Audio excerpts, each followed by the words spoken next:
Hi everyone, welcome back to my channel. ഇന്ന് നമ്മൾ നോക്കുന്നത് ഫസ്റ്റ് സെം ഹിന്ദിയിൽ എക്സ്പെക്റ്റ് ചെയ്യാവുന്ന കുറച്ച് ക്വസ്റ്റ്യൻസ് ആണ്, കുറച്ച് മോഡൽ ക്വസ്റ്റ്യൻസ് ആണ് നോക്കുന്നത്. ഫസ്റ്റ് തന്നെ ഈ ഹരി ബിന്ദി എന്ന ചാപ്റ്ററിൻ്റെ ടൈറ്റില് അതിനെത്രത്തോളം യോജിച്ചതാണ്, എന്തുകൊണ്ടാണ് നിങ്ങളുടെ ഒപ്പീനിയൻ ഒന്നെങ്കിൽ യെസ് ഓർ നോ എന്നുള്ളത്, അതാണ് ഫസ്റ്റ് ക്വസ്റ്റ്യൻ ആയിട്ട് വരുന്നത്. ഇതിന്റെ ക്വസ്റ്റ്യൻ പേപ്പർ മിസ്സായി പോയതുകൊണ്ടാണ് ക്വസ്റ്റ്യൻസ് പറഞ്ഞു പോകുന്നത് കേട്ടോ. അപ്പോൾ മൃദുല ഗർഗ് की प्रसिद्ध कहानी है हरी बिंदी. उनका जन्म 25 अक्टूबर 1938 को हुआ. एक औरत के मानसिकता के परतों को खोलकर लिखने वाली रचयिता है वे. उनकी अन्य रचनाएं हैं दुनिया का फायदा, टुकड़ा टुकड़ा आदमी, शहर के नाम आदि. അപ്പോൾ മൃദുല ഗർഗ് ഫേമസ് ആയിട്ടുള്ള ഒരു സ്റ്റോറി റൈറ്ററാണ്. മൃദുല ഗർഗിന്റെ ഒരു ഫേമസ് ആയിട്ടുള്ള സ്റ്റോറിയാണ് ഹരി ബിന്ദി. പിന്നെ 25 ഒക്ടോബർ 1938 അവർ ജനിച്ചത്. ഒരു സ്ത്രീയുടെ മാനസികത, ഒരു മൈൻഡ് സെറ്റിന്റെ പലതരം ലെയേഴ്സ് തുറന്നു കാണിക്കുന്ന രീതിയിലുള്ള ഒരു രചനയാണ് മൃദുല ഗർഗിൻ്റെത്. പിന്നെ ഫേമസ് ആയിട്ടുള്ള മറ്റ് രചനകളാണ് ദുനിയാ കാ ഫായദ, ടുക്കड़ा टुकड़ा आदमी, शहर के नाम एक्सेट्रा. हरी बिंदी यह शीर्षक ही पाठक के मन में उत्सुकता भर देता है कि आखिर यह कहानी किस विषय बयान करती होगी. അപ്പൊ ഇതിൽ രണ്ട് കറക്ഷൻസ് ചെയ്യാനുണ്ട് കേട്ടോ. ഭർ ദേത്ത ഹേ എന്നാണ് ഇവിടെ, ഹി എന്നാണ് എഴുതിയിട്ടുള്ളത്, ഹേ എന്നാണ് വെക്കേണ്ടത്. അതുപോലെ കഹാനി കിസ് വിഷയ് എന്നല്ല, കോൺസ വിഷയ് എന്നാണ് എഴുതേണ്ടത് കേട്ടോ, കോൺസ വിഷയ്.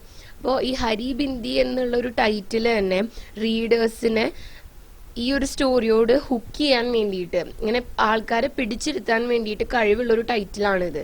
കാരണം എന്താണെന്ന് വെച്ചാൽ ഈ ടൈറ്റിൽ വായിച്ചു കഴിഞ്ഞാൽ സ്റ്റോറി എന്തിനെ കുറിച്ചാണെന്ന് ആളുകൾക്ക് ഒരു ഐഡിയ കിട്ടില്ല. അതുകൊണ്ട് ആൾക്കാർ കണ്ടിന്യൂ ചെയ്ത് വായിക്കും.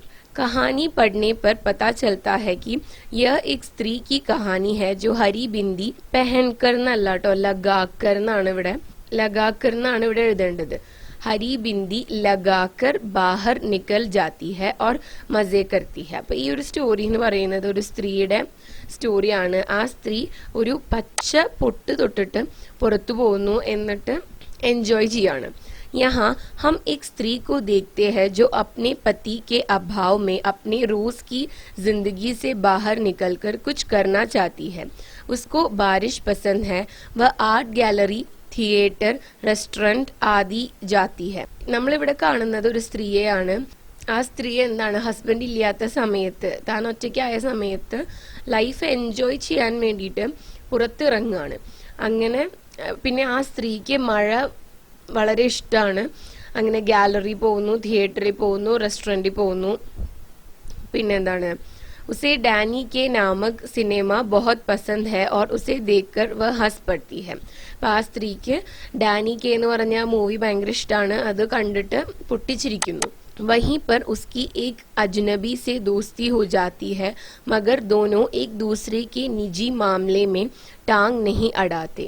ആ ഒരു തിയേറ്ററിൽ ഈ മൂവി കാണുന്ന സമയത്ത് ആ സ്ത്രീ ഒരു സ്ട്രേഞ്ചറിനെ പരിചയപ്പെടുന്നു. അജ്നബി എന്ന് വെച്ചാൽ സ്ട്രേഞ്ചർ. എന്നിട്ട് അവർ അവിടെ വെച്ച് തന്നെ ഫ്രണ്ട്സ് ആവാണ് ചെയ്യുന്നത്.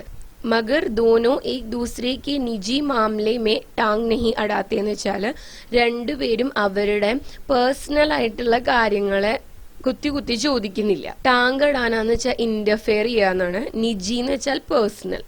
वे दोनों साथ कॉफी पीने जाते हैं और फिर एक साथ गाड़ी में अपने अपने घर जाते हैं, मगर वह आदमी उससे गाड़ी के पैसे नहीं लेता और पूछने पर पता चलता है कि उसने आज तक किसी को हरी बिंदी पहने नहीं देखा.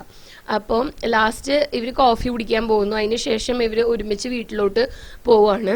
വീട്ടിലോട്ട് പോവാന്ന് വെച്ച് കഴിഞ്ഞാൽ ഈ ലേഡിയുടെ വീട്ടിലേക്കും അയാളുടെ വീട്ടിലേക്കും പോവാണ്. ഒരേ റൂട്ടിലായതുകൊണ്ട് ഇവർ രണ്ടുപേരും ഒരേ കാറിലാണ് വരുന്നത്.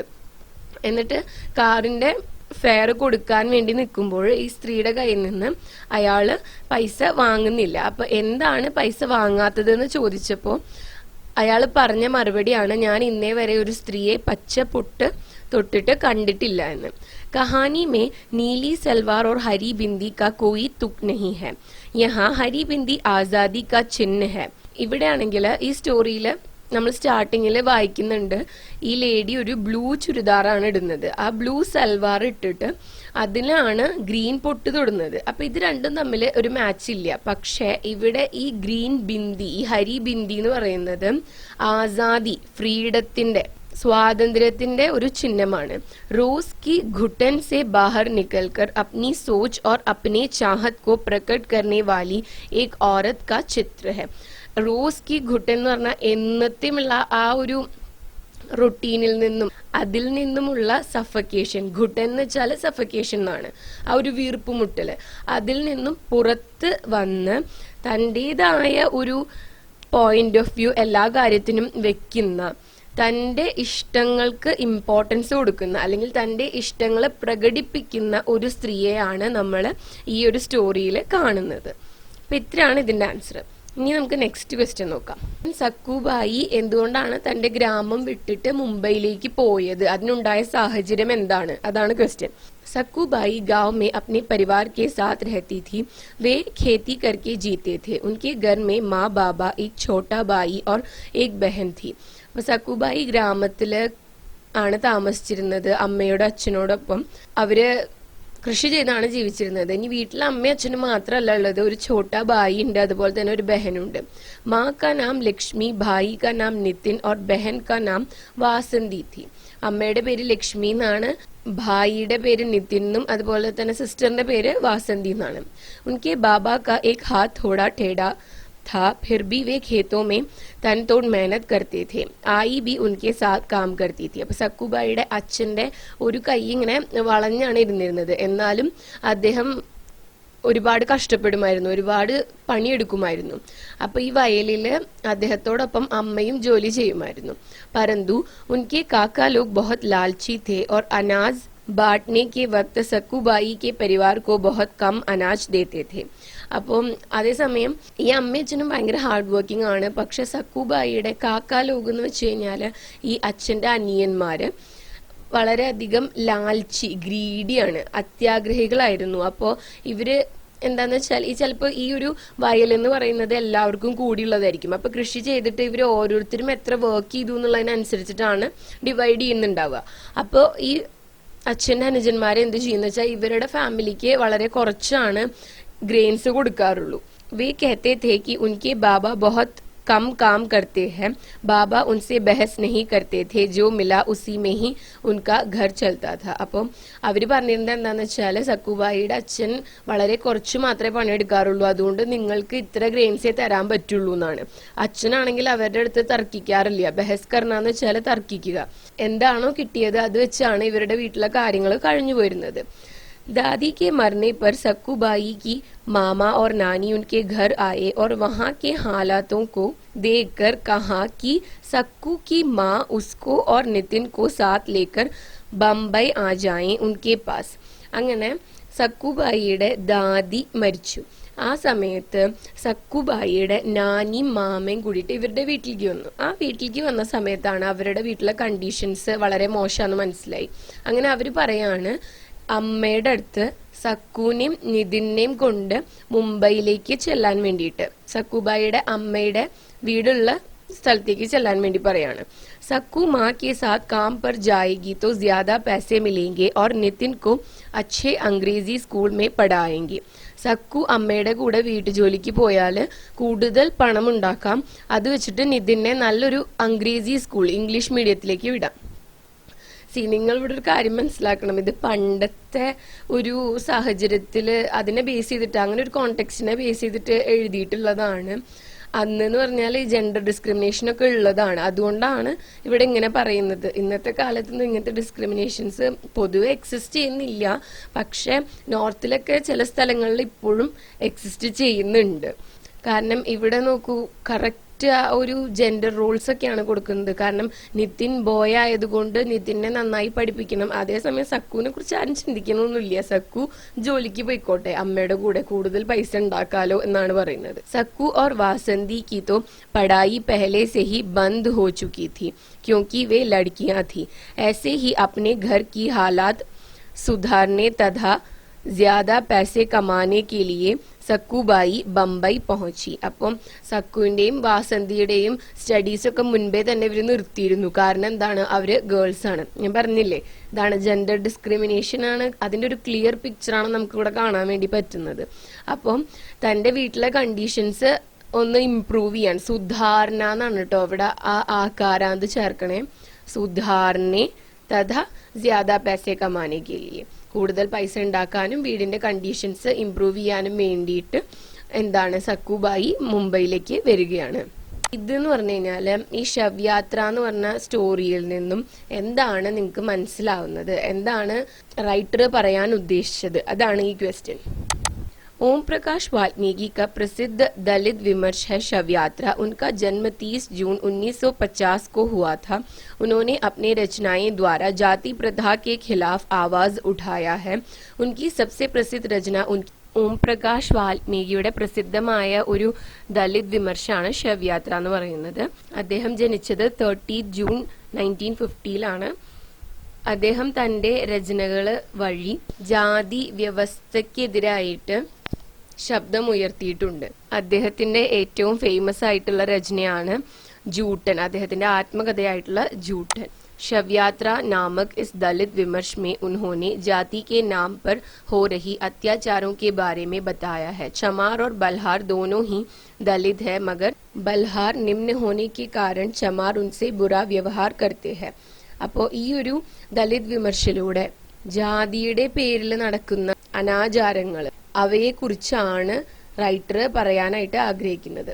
ചമാർ, ബൽഹാർ ഇത് രണ്ട് കാസ്റ്റ് ആണ്. ഇത് രണ്ടും നിമ്ന ജാതികളാണ് അല്ലെങ്കിൽ ദളിതരാണ്. പക്ഷെ ബൽഹാർ ചമാറിനേക്കാൾ താഴ്ന്ന ജാതിയാണ് എന്നതിന്റെ പേരിൽ ചമാർ അവരോട് മോശമായിട്ട് പെരുമാറുന്നു.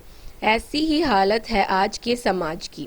यह छुआछूत को मिटाने का समय बहुत पहले ही गुजर गया है, मगर आज भी यह झंडा गाड़ कर खड़ा है. അപ്പോൾ ഇന്നത്തെ സമൂഹത്തിലും ഇത്തരം കണ്ടീഷൻസ് ഉണ്ട്. ഈ छुआछूत എന്ന് വെച്ച് കഴിഞ്ഞാല് തൊട്ടുകൂടായ്മ. ഈ തൊട്ടുകൂടായ്മ മാറ്റേണ്ട സമയം അതിക്രമിച്ചിരിക്കുന്നു.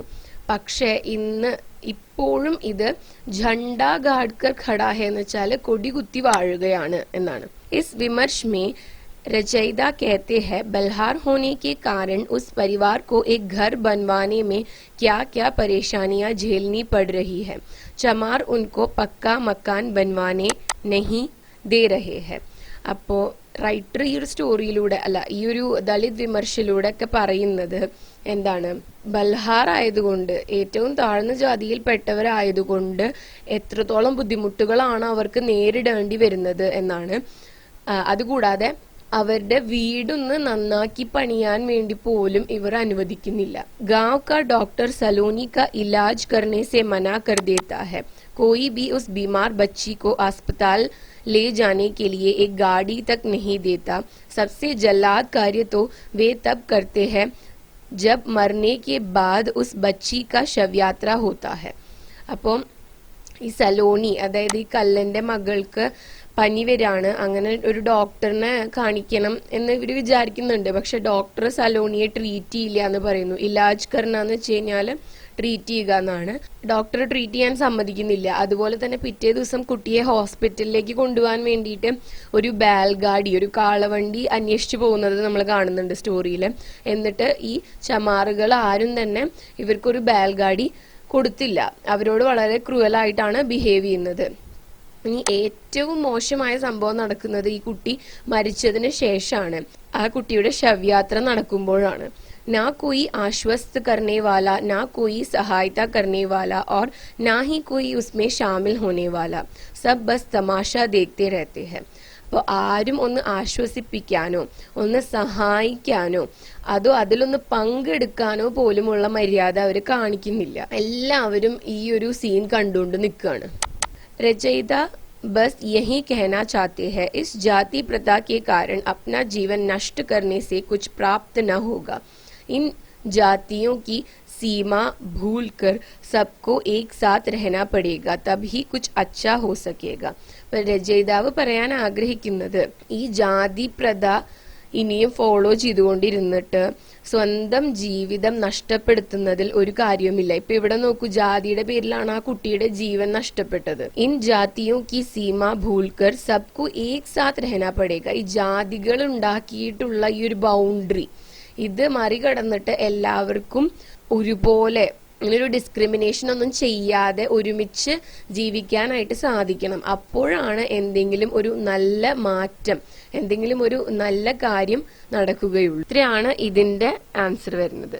ഇനി നെക്സ്റ്റ് ക്വസ്റ്റ്യനും ശവയാത്രനെ ബേസ് ചെയ്തിട്ട് തന്നെയാണ്, പക്ഷെ ചെറിയൊരു ഡിഫറൻസ് ഉണ്ട് അതിൽ. ഈ ഒരു ക്വസ്റ്റ്യനില് ശവയാത്ര എന്ന് പറഞ്ഞ സ്റ്റോറിയില് എന്തെല്ലാം പ്രശ്നങ്ങളാണ് ബൽഹാർ ഫാമിലിക്ക് നേരിടേണ്ടി വന്നത് എന്നാണ് മെയിൻലി പറയുന്നത്. शवयात्रा नामक दलित विमर्श में ओम प्रकाश वाल्मीकि ने समाज में स्थित जाति प्रथा का असली चित्रण किया है.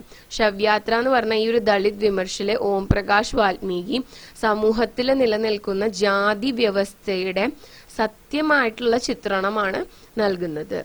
सुरजा नामक बल्हार अपने परिवार के साथ चमारों के गांव में एक जोहट पार रहता था.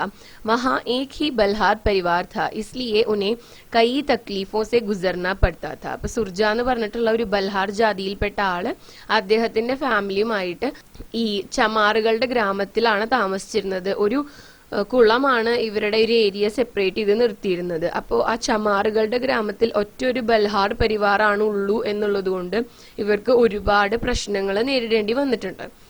സുർജ एक पक्का घर बनवाना चाहता था, मगर किसी भी ठेकेदार ने वह ठेका लेना सही नहीं समझा. बल्हार अछूतों में भी अछूत थे. सूरतराम और साबिर दोनों ठेकेदारों ने कुछ न कुछ कहकर ठेका लेने से मना कर दिया. സുർജയ്ക്ക് തന്റെ വീട് നന്നാക്കി പണിയണമെന്നുണ്ടായിരുന്നു. അങ്ങനെ സുർജ ആ ഒരു ആഗ്രഹമായിട്ട് നടക്കുകയാണ്. ആ സമയത്ത് രണ്ട് കോൺട്രാക്ടേഴ്സ്, ठेकेदार എന്ന് പറഞ്ഞ കോൺട്രാക്ടേഴ്സ് അവരെ പോയി കാണുന്നു. പക്ഷെ അവർക്ക് അത് ആ കോൺട്രാക്ട് എടുക്കുക എന്നുള്ളത് ശരിയായിട്ട് തോന്നിയില്ല. അതുകൊണ്ട് അവർ പല കാരണങ്ങൾ പറഞ്ഞ് ഒഴിയാണ് ചെയ്യുന്നത്. കാരണം ബൽഹാർ അഛൂത്തോ മേ ബി അഛൂത്ത്, അതായത് തൊട്ടുകൂടാത്തവരിൽ തൊട്ടുകൂടാത്തവരാണ്. ഏറ്റവും താഴ്ന്ന ജാതിയാണ് ഈ ബൽഹാർ എന്ന് പറയുന്നത്. जब इससे भी मन न भरा तो कीर्तन सभा के प्रधान रामजी लाल और गांव के प्रधान बलराम सिंह ने उसे खरी खोटी सुना दी. അപ്പൊ ഇതൊന്നും കൂടാണ്ട്, ഇതുകൊണ്ടൊന്നും മതിയായിട്ടില്ല അവർക്ക്. അപ്പൊ കീർത്തൻ സഭയുടെ പ്രധാനമായിട്ടുള്ള രാംജിലാലും അതുപോലെ തന്നെ ആ വില്ലേജിന്റെ പ്രധാനമായിട്ടുള്ള ബൽറാം സിംഗും ഉസേ ഖരി ഖോട്ടി സുനാദി എന്ന് പറഞ്ഞാല് ഒരുപാട് ഇയാളെ വിമർശിച്ച് സംസാരിക്കുകയാണ്, മോശമായിട്ട് സംസാരിക്കുകയാണ്. ईंटों की गाड़ी आ चुकी थी, मगर उन्होंने घर बनने नहीं दिया. इसी दौरान कल्लन की बेटी सलोनी बीमार पड़ गई थी. അങ്ങനെ വീട് നന്നാക്കാൻ വേണ്ടിയിട്ടുള്ള ബ്രിക്സിന്റെ വണ്ടിയൊക്കെ വന്നു, പക്ഷെ ഇവര് വീട് ഉണ്ടാക്കാൻ വേണ്ടി സമ്മതിച്ചില്ല. ആ സമയത്താണ് കല്ലന്റെ മകളായിട്ടുള്ള സലോണിക്ക് വയ്യാതെയായത്, അസുഖം വന്നത്. डॉक्टर ने उसका इलाज करने से मना कर दिया. जब उसकी हालत खराब हुई तो अस्पताल ले जाने के लिए भी किसी ने गाड़ी नहीं दी. പിന്നെ ആ കുട്ടീനെ ട്രീറ്റ് ചെയ്യില്ലാന്ന് ഡോക്ടർ പറഞ്ഞു. കൂടാതെ കുട്ടിയുടെ കണ്ടീഷൻ മോശമായപ്പോൾ ഹോസ്പിറ്റലിൽ കൊണ്ടുപോകാൻ വേണ്ടിയിട്ട് ഒരു बैलगाड़ी ചോദിച്ചു, അതും കൊടുത്തില്ല. कल्लन उसे कंधे पर ढोकर शहर गया, मगर रास्ते में ही उसने दम तोड़ दी. उस बच्ची के मृत शरीर को जलाने के लिए किसी ने लकड़ी भी न दिया. അങ്ങനെ ഇവര് बैलगाड़ी കൊടുത്തില്ല. പിറ്റേ ദിവസം കല്ലൻ കുട്ടിയെ ഷോൾഡറിൽ ഏറ്റിയിട്ട് ടൗണിലേക്ക് പോവാണ്, ഹോസ്പിറ്റലിലേക്ക്. ആ സമയത്ത് കുട്ടി മരിച്ചുപോയി. എന്നിട്ട് കുട്ടിയെ തിരിച്ചു കൊണ്ടുവന്നിട്ട് ആ ശവയാത്രയ്ക്ക് വേണ്ടിയിട്ടുള്ള ആ കുട്ടിയുടെ സംസ്കാരത്തിന് വേണ്ടിയിട്ട് കുറച്ച് വിറക് ചോദിച്ചിട്ട് പോലും ഇവര് കൊടുത്തില്ല. कोई शवयात्रा में शामिल नहीं हुआ, किसी ने भी सहायता नहीं की. वे सब यह कहकर तमाशा देखते रहे कि बल्हारों को अपनी ही नहीं दूसरों की भी मुर्दे ढोने की आदत है. അങ്ങനെ ആരും ഇവരെ സമാധാനിപ്പിക്കുന്നില്ല, സപ്പോർട്ട് ചെയ്യുന്നില്ല, ശവയാത്രയുടെ കാര്യങ്ങളിൽ ഹെൽപ്പ് ചെയ്യുന്നില്ല, അതിൽ ഇൻവോൾവ് ആവുന്നില്ല. എല്ലാവരും കാഴ്ച കണ്ടു നിൽക്കുകയാണ്. എന്നിട്ട് അവർ പറയാണ്, ബൽഹാർ ജാതിക്കാർക്ക് തങ്ങളുടെ ജാതിയിൽപ്പെട്ട മൃതദേഹം മാത്രമല്ല മറ്റ് ജാതിയിൽപ്പെട്ട മൃതദേഹങ്ങൾ കൂടി എടുക്കുന്ന ശീലമുണ്ട്, അതുകൊണ്ട് അവരെ ആരും ഹെൽപ്പ് ചെയ്യണ്ടെന്ന് പറഞ്ഞിട്ട് ഇവർ ഈ കാഴ്ച കണ്ടു നിൽക്കുകയാണ്. उस मुर्दे को उन्होंने उपले के साथ दूर बल्हारों की शमशान में जलाया. അങ്ങനെ ഇവര് ഈ കുട്ടിയുടെ ഡെഡ് ബോഡി ദൂരെ ഒരുപാട് കിലോമീറ്റേഴ്സ് ദൂരെയുള്ള ബൽഹാറിന്റെ ശംശാനില് ഉപ്പിലെ വെച്ചിട്ടാണ് കത്തിച്ചത്. കാരണം എന്താണ്, മറ്റു ജാതിയിൽപ്പെട്ട ഈ ചമാറ് ഇവർക്ക് വിറക് കൊടുത്തില്ല, ചമാറുകളുടെ ശ്മശാനത്തിൽ കുട്ടിയെ ദഹിപ്പിക്കാൻ സമ്മതിച്ചില്ല. അപ്പൊ പിന്നെ ബൽഹാറിന് ഇത് മാത്രമേ ഒരു വഴി ഉണ്ടായിരുന്നുള്ളൂ. ഇത്രയാണ് ഈ ആൻസർ വരുന്നത്. നെക്സ്റ്റ് ഒരു കാര്യം പറയാനുള്ളത് എന്താണെന്ന് വെച്ചാൽ, ഇതിപ്പോ ഒരു 5 മാർക്സ് റേഞ്ചിൽ വരണ ക്വസ്റ്റ്യൻസ് ആണ് ഞാൻ പറഞ്ഞത്. ഈ ക്വസ്റ്റ്യൻ തന്നെ ഈ ശവയാത്രയുടെ സാരാംശം, അതായത് സമ്മറി ആയിട്ട് എഴുതാൻ ചോദിക്കുകയാണെങ്കിൽ നേരത്തെ പറഞ്ഞ ക്വസ്റ്റ്യന്റെ ആൻസറും ഈ ആൻസറും കൂടിയിട്ട് കമ്പൈൻ ചെയ്തിട്ട് വേണം എഴുതാൻ വേണ്ടിയിട്ട്. കാരണം ചില പോയിന്റ്സിൽ റിപ്പീറ്റ് ചെയ്യുന്നുണ്ട്, ചിലത് പുതിയതാണ്. അപ്പം അത് രണ്ടും കൂടിയിട്ട് കമ്പൈൽ ചെയ്തിട്ട് എഴുതാട്ടോ. നെക്സ്റ്റ് ഈ ക്വസ്റ്റ്യൻ എന്ന് പറയുന്നത് നാഖൂൻ ക്യൂ ബഡ്തേ ഹെ എന്ന് പറഞ്ഞ ചാപ്റ്ററിൽ നിന്നാണ്. കാളിദാസ് പറയുന്ന ഒരു സ്റ്റേറ്റ്മെന്റ് ഉണ്ട്. ആ സ്റ്റേറ്റ്മെന്റ് തന്നിട്ട് അതിന്റെ വ്യാഖ്യാനമാണ് ചോദിച്ചിട്ടുള്ളത്. ഇനി ഈ ക്വസ്റ്റ്യൻ വേറൊരു തരത്തിലും ചോദിക്കാം. എങ്ങനെയാന്ന് വെച്ചാൽ നാഖൂൻ ക്യൂ ബഡ്തേ ഹെ എന്ന് പറഞ്ഞ ചാപ്റ്ററിൽ കാളിദാസ് പറഞ്ഞത് എന്താണ്, അതിന്റെ യുക്തി എന്താണെന്നും ചോദിക്കാം. അങ്ങനെ ചോദിച്ചാലും ഇത് തന്നെയാണ് ആൻസർ ആയിട്ട് എഴുതേണ്ടത്. कालिदास कहते हैं कि सब पुराने अच्छे नहीं और सब नए खराब नहीं। यह बहुत सही बात है। हमारे संस्कृति में हमसे कहते हैं कि सबसे सहानुभूति से पेश आना चाहिए और प्यार भरा बर्ताव करना चाहिए. കാളിദാസ് പറയുന്നത് പഴയതെല്ലാം നല്ലതുമല്ല, പുതിയതെല്ലാം മോശവുമല്ല. നമ്മുടെ കൾച്ചർ പഠിപ്പിക്കുന്നത് എന്താണ്? എല്ലാവരോടും സഹാനുഭൂതിയോടെ പെരുമാറണം എന്നാണ്, എല്ലാവരോടും സ്നേഹത്തോടെ പെരുമാറണം എന്നാണ്. हम सब स्वबंधन से बंधे हुए हैं, यही हमारी संस्कृति है. अनदीनता से बेहतर स्वदीनता है. അപ്പൊ നമ്മളെല്ലാവരും സ്വയം നമ്മുടെ മേലെ ഒരു ബന്ധനം ഏർപ്പെടുത്തിയിട്ടുണ്ട്. എപ്പോഴും അനധീനത, ആരുടെയും അധീനതയിൽ ഇല്ലാത്തതിനേക്കാൾ നല്ലത് സ്വന്തം അധീനതയിൽ നിൽക്കുന്നതാണ്. ഇതാണ് നമ്മുടെ കൾച്ചർ നമ്മൾ പഠിപ്പിക്കുന്നത്. बहुत वर्ष पहले मानव के नाखून थे और वे जंगल में जानवरों की समान रहते थे, मगर अब हालत बदल चुके हैं, इसलिए उस जमाने को हमें पीछे छोड़ना अनिवार्य है. മുൻപ് മനുഷ്യർ കാട്ടിലെ മൃഗങ്ങളെ പോലെയാണ് ജീവിച്ചിരുന്നത്. അന്ന് അവർക്ക് നഖങ്ങൾ അത്യാവശ്യമായിരുന്നു. പക്ഷെ ഇന്ന് സാഹചര്യങ്ങൾ മാറി. ഇന്ന് മനുഷ്യനെ നഖങ്ങളെ കൊണ്ട് അത്ര വലിയ ആവശ്യമൊന്നുമില്ല. അപ്പോൾ നമ്മൾ അന്നത്തെ ഈ പണ്ട് കാട്ടിൽ ജീവിച്ചിരുന്ന പോലത്തെ ഒരു ബിഹേവിയർ അല്ലല്ലോ ഇപ്പൊ ഫോളോ ചെയ്യുന്നത്. അപ്പൊ അന്നത്തെ കാര്യങ്ങൾ നമ്മൾ വിട്ടുമാറി പുതിയ കാര്യങ്ങൾ പ്രാക്ടീസ് ചെയ്യേണ്ട സമയമായിട്ടുണ്ട്. पहले हम राजाओं के अधीन और फिर अंग्रेजों के अधीन रहते थे, मगर अब हम अपने अधीन रहते हैं. മുൻപ് നമ്മൾ രാജാക്കന്മാരുടെ അധീനതയിലാണ് ജീവിച്ചിരുന്നത്, പിന്നെ ബ്രിട്ടീഷുകാരുടെ അധീനതയിലാണ് ജീവിച്ചിരുന്നത്. എന്നാൽ ഇന്ന് നമ്മൾ സ്വന്തം അധീനതയിലാണ് ജീവിക്കുന്നത്. पहले तलवारबाजी और युद्ध होते थे अपनी और अपने देश की रक्षा के लिए, मगर अब युद्ध और बम वर्षा होती है, वह सिर्फ विनाश के लिए है. മുൻപാണെങ്കിൽ തൽവാർബാസി യുദ്ധം, അതായത് വാൾപ്പയറ്റും യുദ്ധവുമാണ് നടന്നിരുന്നത്. എന്നാൽ ഇന്ന് നടക്കുന്നത് എന്താണ്? യുദ്ധത്തില് ഒരുപാട് ബം വർഷാന്ന് വെച്ച് കഴിഞ്ഞാല് ബോംബ് ഇടുന്നു, സ്ഫോടനങ്ങളാണ് നടക്കുന്നത്. അത് വിനാശത്തിലേക്ക് മാത്രമേ നയിക്കുകയുള്ളൂ. यह इस बात का प्रमाण है कि सब पुराना अच्छा और सब नया खराब नहीं होता. ഇത് ഒരു പ്രൂഫാണ്, പഴയതെല്ലാം നല്ലതല്ല, പുതിയതെല്ലാം മോശവുമല്ല എന്നുള്ളതിന്. ഇപ്പോൾ നമ്മൾ ഇവിടെ കുറച്ച് എക്സാമ്പിൾസ് സ്റ്റേറ്റ് ചെയ്തു അല്ലെ. കാട്ടിൽ ജീവിക്കുന്നത് പോലെ ഇപ്പോഴത്തെ ഒരു കണ്ടീഷനിൽ ജീവിക്കുക എന്ന് പറഞ്ഞാൽ അത് പോസിബിൾ ആയിട്ടുള്ള ഒരു കാര്യമില്ലല്ലോ. അപ്പോൾ അത് പണ്ടത്തെ എല്ലാ കാര്യവും നല്ലതല്ല എന്നുള്ളതിനുള്ള ഒരു എക്സാമ്പിൾ ആണ്. എന്നാൽ പുതിയ എല്ലാ കാര്യവും നല്ലതല്ല, ചില കാര്യങ്ങൾ മോശമുണ്ട്. കാരണം എന്താന്ന് വെച്ചാല് ഇപ്പൊ ഈ ബോംബ് സ്ഫോടനങ്ങൾ ഇങ്ങനത്തെ കാര്യങ്ങളൊന്നും ഒരു നല്ല കാര്യമായിട്ട് നമുക്ക് എടുക്കാൻ പറ്റില്ലല്ലോ.